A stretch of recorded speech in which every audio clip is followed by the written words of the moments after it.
বেশি পড়লে বেশি জানা যাবে।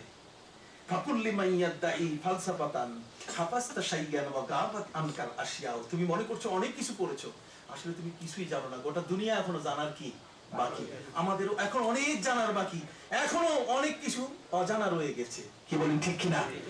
অতএব আল্লামা ফখরুদ্দিন রাজি রাহমাতুল্লাহি আলাইহি তিনি তার এই আয়াতের ফালানুওয়াল্লিয়ান্নাকা কিবলাতান তারদাহা, নবী 16 অথবা 17 মাস বাইতুল মুকাদ্দাসের দিকে ফিরে নামাজ পড়তে পড়তে নবীজির কলিজা সয় না।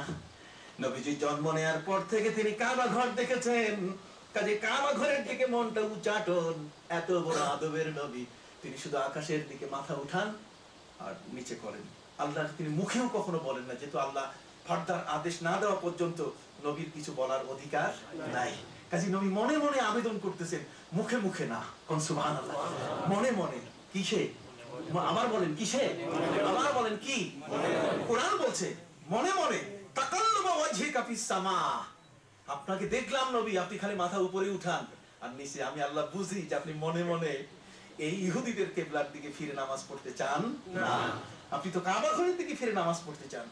আল্লামা ফখরুদ্দিন রাজি রাহমাতুল্লাহ আলাইহি তার তাফসীরে কাবীরের মধ্যে লিখেছেন যে এই কাবা ঘর কিবলা হতো না, মুসলমানের কিবলা হতো না, কাবা ঘর কিবলা হতো না। কাবা ঘর কিবলা হয়েছে শুধু এই কারণে যে নবী করিম সাল্লাল্লাহু আলাইহি ওয়াসাল্লাম কাবা ঘরের পাশে জন্ম নিয়েছেন। সুবহানাল্লাহ। তিনি তার কিতাব তাফসীরে মাফাতুল গায়ব তাফসীরে কাবীরের মধ্যে লিখেছেন লিআন্নাহা মাউলিদুন নবী সাল্লাল্লাহু আলাইহি ওয়াসাল্লাম, যেহেতু নবী জন্ম নিয়েছেন মক্কায় কাবা ঘরের পাশে, এজন্য নবীর সম্মানে কাবা কিবলা হয়ে গেছে। কাবার সম্মান বাড়ছে কার কারণে?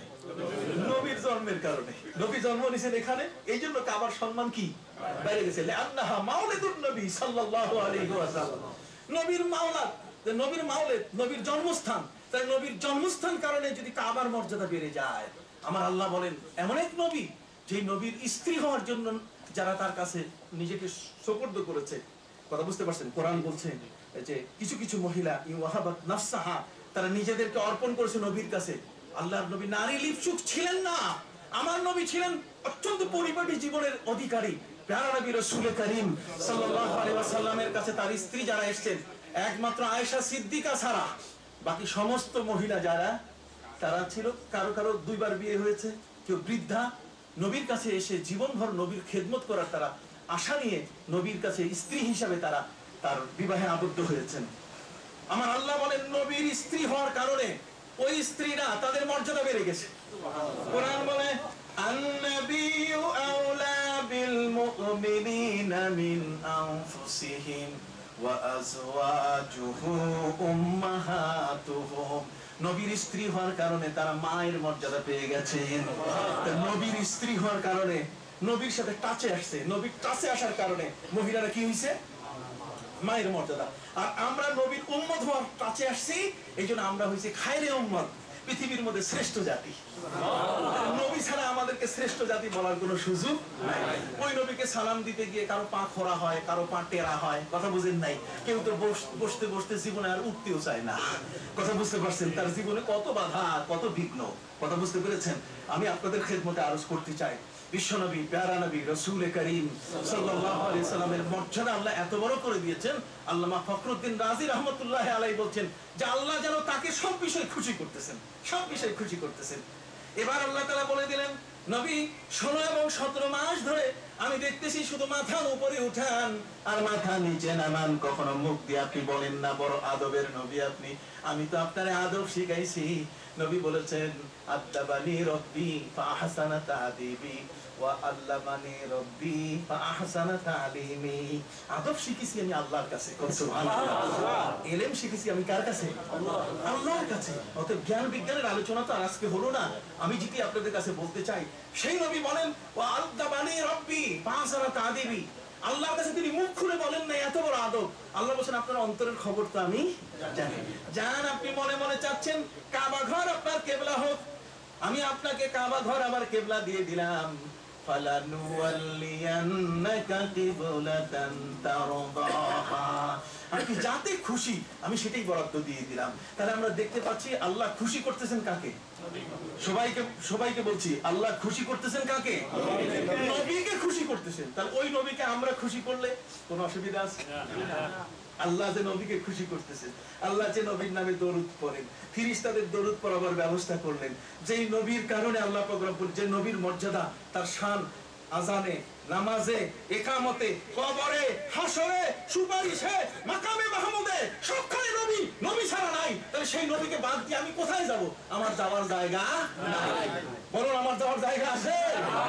এই জন্য আশেক হওয়া ছাড়া নবীকে বোঝা যাবে না। আপনি আশেক না হলে নবীকে নবীর আশেক না হওয়া পর্যন্ত আপনি বুঝতে পারবেন না। এমন এক নবী, যে নবীর জন্য দোয়া করেছেন হযরত নবী ইব্রাহিম আলাইহিস সালাম, রব্বানা ওয়াবাস ফীহিম রাসূলাম মিনহুম ইয়াতলু আলাইহিম আয়াতিকা ওয়া ইউআল্লিমুহুমুল কিতাবা ওয়াল হিকমা, হ্যাঁ আল্লাহ, ওয়া ইউযাক্কিহিম ইন্নাকা আনতাল আজিজুল হাকীম। আল্লাহ বলেন, আল্লাহর কাছে নবীজি প্রার্থনা করছেন, নবী ইব্রাহিম প্রার্থনা করছেন যে আল্লাহ, এই মুসলমান জাতির জন্য একজন শ্রেষ্ঠ নবী আপনি দিয়ে দেন। আপনি তো আমাকে কাবা ঘর বানাতে বললেন, কাবা ঘর আমি বানালাম, কাবা ঘর এসে কাবা ঘরের চিহ্ন আমি খুঁজে পাই নাই। 2600 বছর পর হযরত ইব্রাহিম আলাইহিস সালামকে আল্লাহ কাবা ঘর বানানোর দায়িত্ব দিয়েছেন।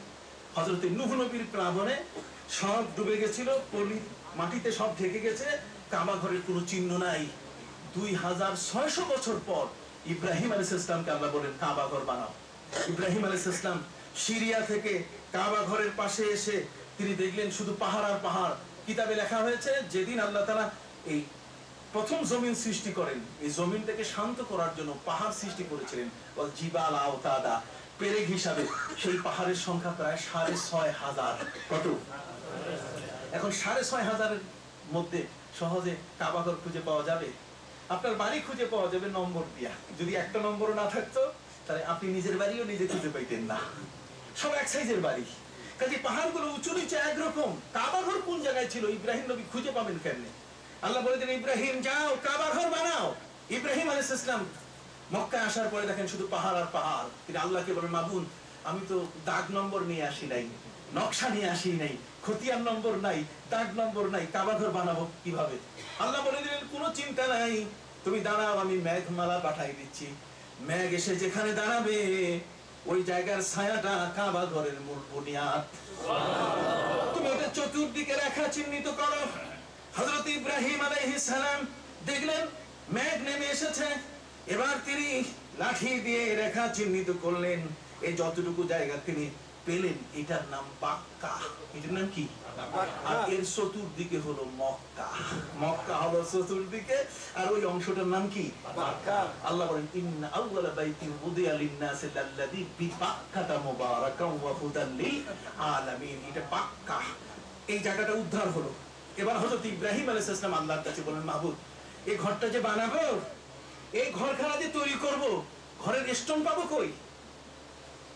ঘর তৈরি করতে গিয়ে কেউ ওই মালয়েশিয়ান টাইলস নিয়ে আসে, কেউ তাইওয়ানি টাইলস নিয়ে আসে, বিভিন্ন ধরনের রুচি সেখানে আছে। মাহবুব এই ঘরখানাকে বানাবো, আপনার রুচি কোন পাথর তা তো আমার জানা নেই।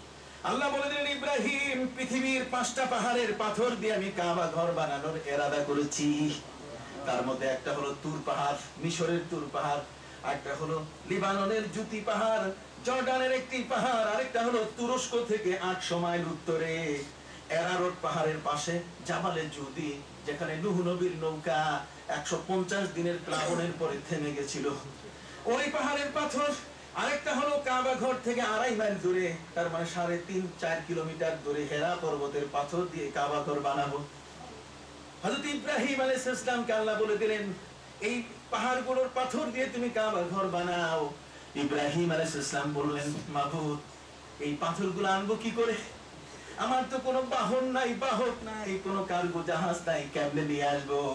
তুর পাহাড় থেকে, তুরস্কের এরারত পাহাড় থেকে, জাবালে জুদি থেকে পাথর আনতে আনতে কিয়ামত হয়ে যাবে, কাবা ঘর হবে না। এত দূর থেকে পাথর আনবো কেমনে? আমার ছোট্ট একটা শিশু, আমার তো কোনো বাহন নাই। আল্লাহ তাআলা বলে দিলেন, ইব্রাহিম তোমার বাহন নাই, আমি আল্লাহ তো আছি। সুবহানাল্লাহ। ইব্রাহিম কাবা ঘরের অঙ্গনে দাঁড়াইয়া তুমি শুধু হুকুম করো, রে 5টি পাহাড়ের পাথর তোমরা কাবা ঘরে হাজির হও। দেখবে পাহাড়ের পাথরগুলো উড়ে উড়ে কাবা ঘরের আঙ্গিনায় এসে পড়া শুরু করবে। ভাইরা আমার, 5টি পাহাড়ের পাথর কাবা ঘরের অঙ্গনে হাজির হয়ে গেল। হযরত ইব্রাহিম আলাইহিস সালাম এবার পাথরগুলো নিয়ে নিয়ে ছেলে ইসমাইলকে সাথে নিয়ে হযরত ইব্রাহিম কাবা ঘর বানানো শুরু করলেন। কাবা ঘরের নির্মাণ শেষ হওয়ার পরে হযরত ইব্রাহিম জীবনে কোনোদিন ঘর বানান নাই। কথা বল, নতুন কাজ শুরু করছেন শুধু। কাজে এই কাজটা আল্লাহর পছন্দ হলো কিনা, বহু চেষ্টা করেছেন, বাপ বেটা মিলাইয়া নাক বরাবর সোজা রাখা যায় কিনা, উঁচু 27 হাত লম্বা, উপরে উঁচু, এই ঘরখানা আল্লাহ পছন্দ করলেন কিনা আল্লাহর কাছে হ্যান্ড ওভার করার এখন পালা। ঘর তৈরি হয়েছে, ঘর এখন কি করা হবে? সবাই বলুন না, হ্যান্ড ওভার। তো হ্যান্ড ওভার করতে গেলে আমরা তো হ্যান্ড ওভার করি, সুন্দর মজলিস ডাকি, এরপরে ফুলের মালা, এরপরে স্যার যাতে বিলটা বেশি চড়া করে পাস করে দেয়, কাজ করছি অনেক, বিল যেন বেশি পাই। হযরত ইব্রাহিম আলাইহিস সালাম দেখলেন ছেলে ইসমাইলকে নিয়ে কাবা ঘর বানালাম, এই মসজিদ তৈরি করলাম। কি তৈরি করলাম? মসজিদ খানা তৈরি করে আল্লাহর কাছে হ্যান্ড ওভার করতে গিয়ে কি চমৎকার